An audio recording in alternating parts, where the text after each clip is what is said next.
Hello दोस्तों, हाय। कैसे आप लोग? आप सभी को एस के यादव सर की क्लास में स्वागत है। और हम लोग पढ़ रहे हैं फिजिक्स क्लास 10th के, और चौथा चैप्टर जो आपको बोर्ड पर लिखा हुआ दिखता होगा, इलेक्ट्रिसिटी यानी विद्युत। विद्युत चैप्टर में हम लोग ये जाने थे कि आवेश क्या है, उसके बाद विद्युत धारा, मापने वाले यंत्र, एम्पियर में जो विद्युत धारा कैसे मात्रा के वो जाने थे, एमीटर, वोल्टमीटर, इन सब की कहानी जानते हैं, विभव विभवांतर सब चीज़ जाने थे। और वहीं हम लोग प्रतिरोध भी जाने, प्रतिरोध के श्रेणी क्रम संयोजन भी जाने, समांतर क्रम संयोजन के बारे में जाने, और दोनों को हम लोग प्रूफ भी कर लिए हैं। आज जो अपना छोटा छोटा जो भी क्वेश्चन बचा है उन सभी क्वेश्चन को क्लियर करने का कोशिश करेंगे, जिसमें आज का क्वेश्चन फर्स्ट ये कह रहा है कि एमीटर को श्रेणी क्रम एवं वोल्ट मीटर को समांतर क्रम में क्यों जोड़ा जाता है। कभी कभी परीक्षा में ऐसा क्वेश्चन 2 नंबर में डाल दिया जाता है कि एमीटर को श्रेणी क्रम में क्यों जोड़ा जाता है और वोल्ट मीटर को समांतर क्रम में क्यों जोड़ा जाता है। श्रेणी क्रम संयोजन का मतलब किसी भी प्रतिरोध को जब जोड़िएगा, जैसे R बराबर R1 जोड़ R2 जोड़ R3 जोड़ R4 Rn तक ले जाइए, ये सीरीज में जब जाइएगा तो श्रेणी क्रम संयोजन हो गया प्रतिरोध का। वहीं समांतर क्रम संयोजन की बात होती है तो उसका फॉर्मूला होता है 1/R इक्वल टू 1/R1 जोड़ 1/R2 जोड़ 1/R3 1/R4, आप लिखते जाइए 1/Rn तक ले जा सकते हैं। मूल क्वेश्चन इसका जो कह रहा है कि एमीटर का उपयोग श्रेणी क्रम में क्यों करते हैं या वोल्टमीटर का उपयोग हम लोग समांतर क्रम में क्यों करते हैं। उसका सिंपल जवाब है कि एमीटर का प्रयोग या एमीटर को हम लोग सबसे पहले एमीटर से क्या मापते हैं, विद्युत धारा को मापते हैं, और वोल्टमीटर से क्या मापते हैं, विभवांतर को मापते हैं। इन चीज़ों को समझिए। तो विद्युत धारा मापने वाले जो यंत्र है एमीटर, एमीटर को श्रेणी क्रम में इसीलिए जोड़ा जाता है ताकि परिपथ में प्रवाहित होने वाली कुल धारा उससे होकर के गुजरे। श्रेणी क्रम में जो जोड़ दिए हम एमीटर को, ताकि परिपथ जो है, जिस परिपथ से करंट जा रही है, धारा जा रही है, सब का सब उस होकर के गुजरे। उस होकर के माने आमीटर से होकर के गुजरेगा, तभी तो आप उसका मेजरमेंट कर पाइएगा। वहीं वोल्टमीटर को समांतर क्रम में इसीलिए जोड़ा जाता है ताकि वह परिपथ में विभवांतर को माप सके। तो एमीटर का प्रयोग श्रेणी क्रम में क्यों किया गया, वोल्टमीटर का प्रयोग समांतर क्रम में क्यों किया जाएगा, ये आपको अच्छे से समझ में आ गया कि एमीटर का प्रयोग श्रेणी क्रम में इसलिए किया जाता है ताकि उस सीरीज में, उस श्रेणी क्रम में प्रवाहित होने वाली विद्युत धारा को वो माप सके। वोल्टमीटर किसको मापेगा, विभवांतर को माप सके। वहीं एक और क्वेश्चन पूछ दिया जाता है कि घरेलू विद्युत परिपथ में श्रेणी क्रम संयोजन का उपयोग नहीं किया जाता है क्यों। यानी सॉरी, आप जो घर में बिजली का वायरिंग करवाते हैं तो वहाँ श्रेणी क्रम संयोजन क्यों नहीं करवाते हैं, आपके घर में समांतर क्रम संयोजन होता है। यही क्वेश्चन आपको एक और उल्टा करके पूछ देगा कि विद्युत गृह, बोले तो बिजली घर से, माने पावर हाउस जिसको बोला जाता है, वहाँ से अगर आपके गांव तक, आपके घर तक बिजली पहुँचती है तो वो किस क्रम में आता है, तो वो आता है श्रेणी क्रम में। आपके घर के जो बिजली की वायरिंग होती है वो समांतर क्रम में। कंपटीशन में ऐसे क्वेश्चन में बच्चे कन्फ्यूजन हो जाते हैं, किस में हमको एमीटर मारना है, किस में हमको श्रेणी क्रम मारना है और किस में समांतर क्रम। तो जब पावर हाउस से, बिजली घर से, विद्युत गृह से आपके यहाँ जब बिजली आते हैं तो आपको श्रेणी क्रम संयोजन में आता है। लेकिन जब आपके घर में बिजली, माने आपके घरों में जो वायरिंग होती है बिजली की, विद्युत की, वो होता है समांतर क्रम में। तो सेम वही क्वेश्चन यहाँ पर है कि घरेलू विद्युत परिपथ में श्रेणी क्रम संयोजन का उपयोग नहीं किया जाता है क्यों। घरेलू विद्युत परिपथ में श्रेणी क्रम संयोजन का उपयोग इसीलिए नहीं किया जाता है क्योंकि घरेलू विद्युत परिपथ में विद्युत का प्रवाह अलग अलग बंट जाता है, नहीं बंट जाता है। एक इस रूम में भेज दीजिए, एक उस रूम में भेज दीजिए, एक फ्रिज में चला गया, एक कूलर में चला जाएगा, एक पंखा में चला जाएगा, एक बल्ब में चल जाएगा, सब बहुत दूर, मतलब विभिन्न चीज़ों में आप घरेलू विद्युत परिपथ में बिजली का उपयोग करते हैं। जैसे तो और सभी का वोल्टेज बंटकर कम हो जाता है, स्वाभाविक है। आप सब चीज़ अब चलाने लगे, अभी तो मेरे घर की बात बता रहा हूँ जहाँ पे हम हैं, वहाँ पे पूरे बल्ब वगैरह मान लीजिए जलता है, शाम की टाइम की बात बता रहा हूँ। और जब मोटर जाते हैं चलाने के लिए तो मोटर चलता ही नहीं रहता, उसको पूरा पावर मिलता ही नहीं रहता है ना। तो घर की यूज आ रहा है ना, वहाँ वोल्टेज घट रहा है, फिर पूरे लाइट को अगर ऑफ कर दो और मोटर को चलाऊँ तो फिर मोटर चलने लगता है। यहीं से समझ लीजिए कि वोल्टेज क्या हो जाता है, कम हो जाता है। कम होने का रीज़न क्या है, करंट विभिन्न चीज़ों में बंट गया ना, विद्युत। साथ ही साथ ऐसी व्यवस्था में घर की जो विद्युत सामग्री जैसे पंखा, बल्ब, फ्रिज एक ही स्विच से चलेगा।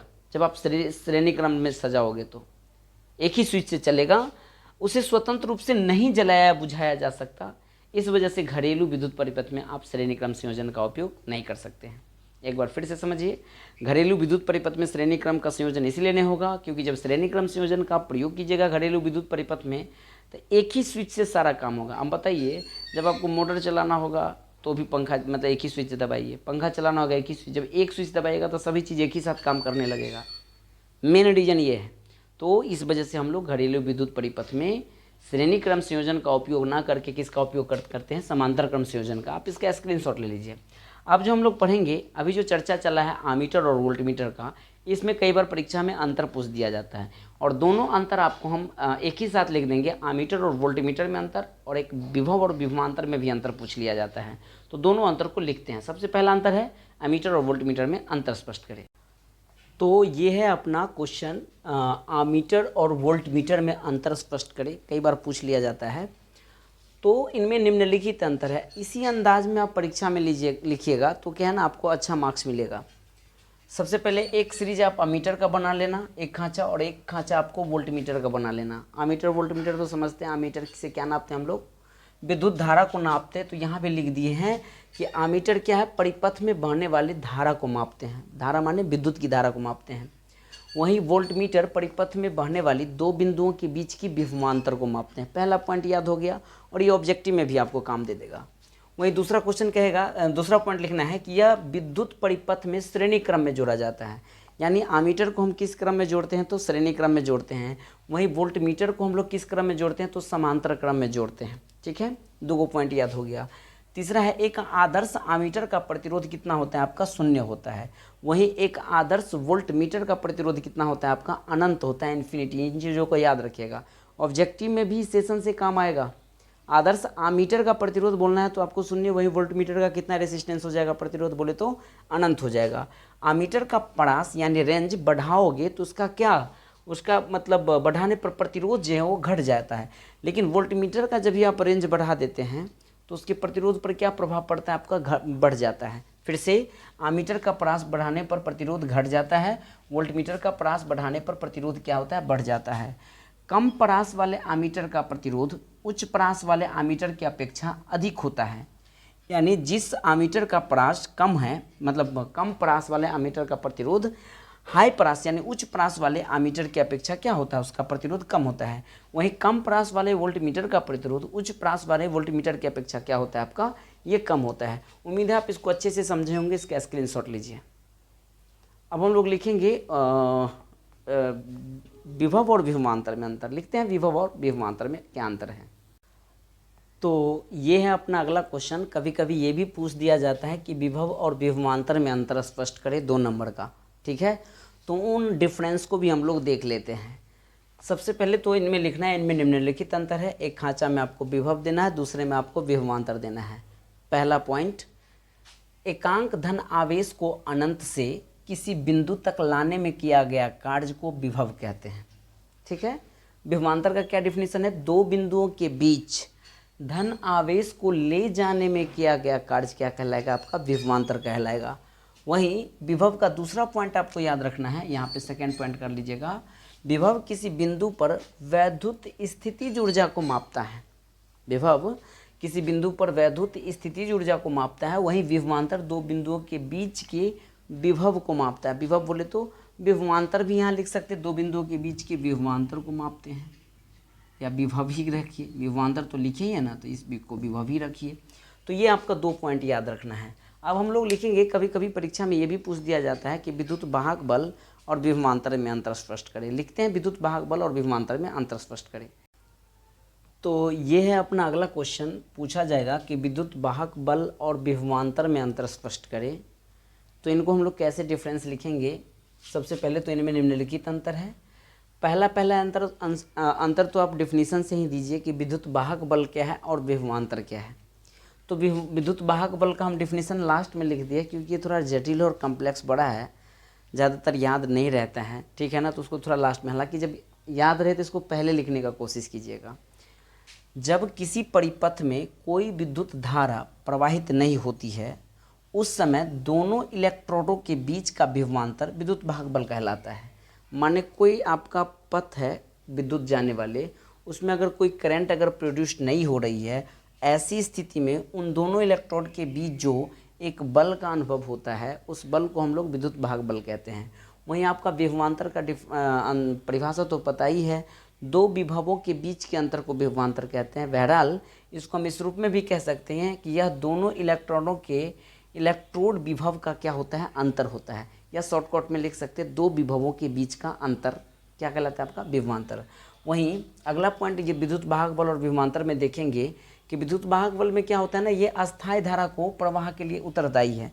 यानी विद्युत वाहक बल यानी फिक्स धारा, एक मतलब अस्थायी धारा के लिए उत्तरदायी है। और ये कौन सी धारा के लिए हो जाएगा, अस्थायी धारा के प्रवाह के लिए उत्तरदायी ये क्या होगा, नहीं होगा।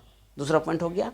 तीसरा पॉइंट है विद्युत वाहक बल विभव मापी से मापते हैं। कभी क्वेश्चन पूछा जाए कि विद्युत वाहक बल क्या चीज़ से मापते हैं, तो विभव मापी से। वहीं विभवांतर किससे मापते हैं हम लोग, वोल्टमीटर से मापते हैं। तो ये अपना 3 पॉइंट हो गया।